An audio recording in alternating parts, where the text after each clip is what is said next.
നമ്മൾ മലയാളികൾ ഉപയോഗിക്കാറുള്ളൊരു വാക്കാണല്ലോ അഡ്ജസ്റ്റ് ചെയ്യുക. എങ്ങനെയുണ്ട്? അഡ്ജസ്റ്റ് ചെയ്ത് പോകുന്നു. നമ്മൾ മലയാളികളായിട്ട് അഡ്ജസ്റ്റ്മെൻറ്റിന് വേറൊരു അർത്ഥമുണ്ടാക്കിയതാണ്. ആ ഒരു അർത്ഥത്തിനാണ് സാധാരണ ഗെറ്റ് ബൈ ഉപയോഗിക്കാറുള്ളത്. ഒരാൾ നമ്മളോട് ചോദിക്കുകയാണ്, ഇങ്ങനെ ശമ്പളം തികയുന്നുണ്ടോ? I get by on this small salary. ഈ ചെറിയ ശമ്പളം കൊണ്ട് ഞാനങ്ങനെ തട്ടിമുട്ടി പോകുന്നു. We got by with that old phone until we got a new one. ആ പഴയ ഫോൺ കൊണ്ട് ഞങ്ങളങ്ങനെ മാനേജ് ചെയ്ത് പോയി പുതിയതൊന്ന് കിട്ടുന്നത് വരെ. ശ്രദ്ധിക്കുക, got by with that old phone. അവിടെ ഒരു വിത്ത് ചേർക്കണം. Got by with that old phone. He got by with that old scooter. ആ പഴയ സ്കൂട്ടർ കൊണ്ട് തട്ടിമുട്ടിപ്പോയി എന്നർത്ഥം. I am getting by with her help.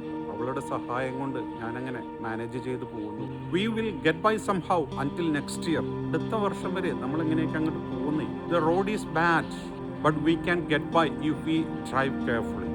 Road മോശമാണ്, പക്ഷേ ശ്രദ്ധിച്ച് വണ്ടി ഓടിച്ചാൽ നമ്മളങ്ങ് എത്തിച്ചേരും. അപ്പോൾ ഗെറ്റ് ബൈ എന്നുള്ളതിൻ്റെ അർത്ഥങ്ങളാണ് ഇതെല്ലാം. ഇത് നമ്മുടെ നിത്യജീവിതത്തിൽ വളരെ ആവശ്യമുള്ളതാണ്. Hello, you got a new job, how do you go? ജോലിയൊക്കെ കിട്ടിയില്ലേ, എങ്ങനെ പോകുന്നു എന്ന് ചോദിച്ചാൽ I get by somehow. അങ്ങനെയൊക്കെ അങ്ങ് പോകുന്നു, തട്ടിമുട്ടി പോകുന്നു എന്ന് നമ്മൾ മലയാളത്തിൽ പറയില്ലേ, അതാണ് ഗെറ്റ് ബൈ. ഓർക്കുക.